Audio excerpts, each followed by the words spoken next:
আসসালামু আলাইকুম। App and cooking ওয়ার্ল্ডে আপনাদের সবাইকে স্বাগতম। আজকে আমি আপনাদের জন্য নিয়ে এসেছি গাজরের পুডিং। প্রথমে আমি ছয়টা ডিম এই ছয়টা ডিম তারপরে আমি একটি ভেঙে নিব। ডিমগুলো আমি পাত্রে ভেঙে নিয়ে তারপর একটি হ্যান্ড বিটার দিয়ে ডিমগুলোকে আমি একটু ভালোভাবে বিট করে নিব, হালকাভাবে বিট করে নিব।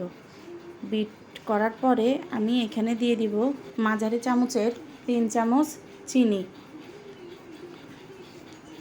চিনিগুলো দেওয়ার পর আমি ডিম আর চিনির মিশ্রণটাকে ভালো করে হ্যান্ড বিটার দিয়ে আবারও মিক্স করে নিব।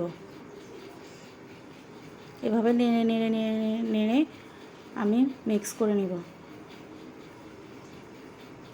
ভালোভাবে বিট করার কারণে ডিমের মিশ্রণটা ঠিক এরকম ফোম আকারের ধারণ হবে।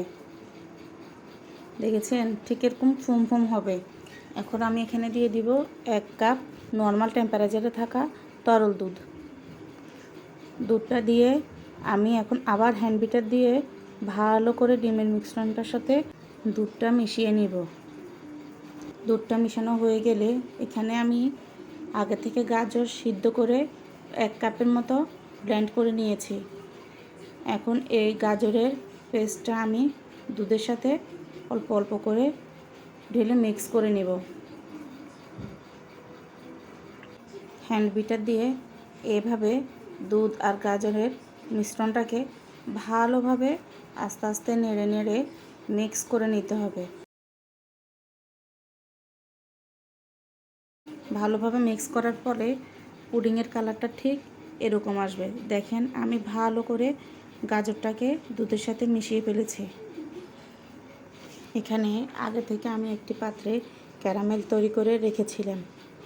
এখন পাত্রটিতে আমি একটি ছাঁকনি দিয়ে ডিমের পুডিংটাকে পাত্রে ঢেলে দিব।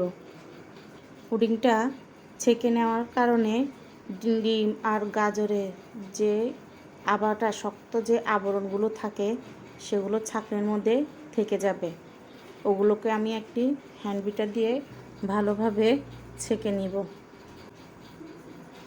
ঠিক এভাবে ছেঁকে নেওয়ার পরে পুডিংয়ের মধ্যে কোনো গাজরের আবরণ থাকবে না, ঠিক এরকম হবে।